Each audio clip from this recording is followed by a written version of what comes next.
दोस्तों नमस्ते। दोस्तों आज का टॉपिक का विषय ये है कि मन के डर को कैसे निकालें। देखिए आपके मन में जो डर होता है या उत्पन्न होता है वह स्वाभाविक भी होता है और कृत्रिम भी हो सकता है, आर्टिफिशियल भी हो सकता है। जैसे मतलब किसी व्यक्ति को अगर मृत्यु का डर लगता है तो ये स्वाभाविक नहीं हो सकता है। अगर आपका स्वास्थ्य सही है, आपके स्वास्थ्य में किसी प्रकार की कोई कमी नहीं है, एकदम फिट है आपका स्वास्थ्य, तो फिर मृत्यु से नहीं डरना चाहिए। और मृत्यु देखिए निश्चित है, अटल है, उसको कोई व्यक्ति नहीं टाल सकता है मृत्यु।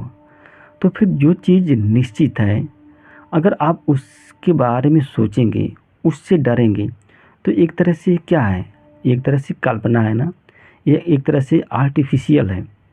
ये आपके मन की उपज है, ये आपके मन में उत्पन्न किया गया डर है और कुछ डर नहीं है।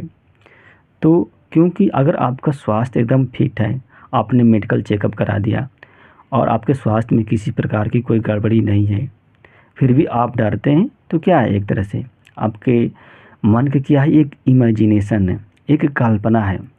जैसे मतलब अगर आप सोच लेंगे कि मेरे पॉकेट में 200 रुपए की नोट है, तो आपके पॉकेट में केवल सोचने से 200 रुपए की नोट नहीं होगी, बल्कि 200 रुपए के नोट का विचार है आपके आपके मन में क्या आता है, 200 रुपए के नोट का विचार आता है। उसी तरह से क्या है, आपके मन में क्या आता है, आपके मन में मृत्यु नहीं होती है, बल्कि मृत्यु का विचार आता है। और मृत्यु के विचार क्या है, एक तरह से कल्पना है, इमेजिनेशन है। तो जब भी आपके अंदर क्या होता है, मृत्यु का विचार आए, तो समझ जाइए कि ये कल्पना है, एक विचार है और इसका अस्तित्व नहीं है, ये आर्टिफिशियल है।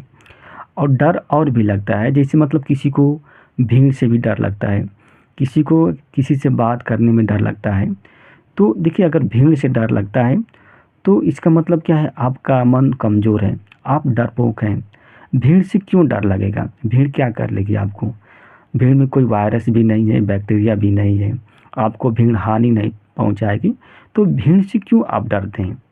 अगर मान लो भीड़ से डरते हैं तो फिर रहिए, अकेले रूम में रहिए, बंद कमरे में रहिए, कोई व्यक्ति क्या कर सकता है। और देखिए कुछ डर जो होती है स्वाभाविक होती है, जैसे मतलब असफलता से कुछ लोग डरते हैं, कुछ लोग रिश्ते टूटने से भी डरते हैं, कुछ लोग बिजनेस के फेल होने से डरते हैं।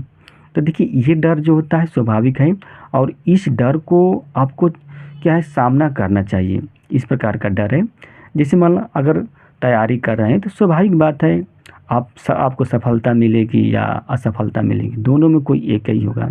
तो अगर आप असफलता से डरेंगे तो मत कीजिए तैयारी। अगर आप रिश्ते टूटने से डरते हैं तो मत रिश्ता बनाइए, रिश्ता बनाने की क्या ज़रूरत है। उसी तरह से अगर बिजनेस को सोच रहे हैं कि बिजनेस फेल हो जाएगा, तो बिजनेस मत कीजिए। क्या करेंगे, देखिए आपको रिस्क लेना पड़ेगा। कोई भी काम करेंगे तो बिना रिस्क लिए काम नहीं कर पाएंगे। आप उसको डर मानते हैं, अगर आप डर जाएंगे तो क्या कोई काम कर पाएंगे। यानी कि आपके मन में क्या है, मेच्योरिटी नहीं है, आपके अंदर अनुभव नहीं है। अगर जिस दिन आपके मन में परिपक्वता आ जाएगी तो आपके मन से सारा डर जो है वो समाप्त हो जाएगा, वो चला जाएगा। जैसे एक छोटा बच्चा होता है, वो बिल्ली से क्यों डरता है, क्योंकि उसके पास क्या है, अनुभव की कमी होती है। वो नहीं जानता है कि बिल्ली हमें नुकसान नहीं करेगी, बल्कि उसको इस बात का आभास होता है कि बिल्ली हमें नुकसान करेगी या बिल्ली हमें काटेगी। वहीं बच्चा जब बड़ा हो जाता है तो उस बिल्ली से नहीं डरता है, उस बिल्ली को क्या होता है, दौड़ाने लगता है। तो उसी तरह से अगर आपके मन में डर आ रहा है तो हो सकता है कि आर्टिफिशियल डर है। अगर आपके बॉडी में किसी प्रकार की कोई डिफेक्ट नहीं है, कोई कमी नहीं है, तो ये आपके मन की उपज है। तो ये आपके मन की उपज है, तो ये कैसे जाएगी, स्वाभाविक बात है, आपके पास अगर अनुभव हो जाएगा, आप तार्किक हो जाएंगे, तो डर ऑटोमेटिक चला जाएगा, स्वतः चला जाएगा। तो और जो चुनौतियाँ आएंगी, तो आप चुनौतियों से डरते हैं, आपके मन में डर नहीं आता है, आप बल्कि आप चुनौतियों से डरते हैं, उन चुनौतियों का सामना नहीं करना चाहते हैं।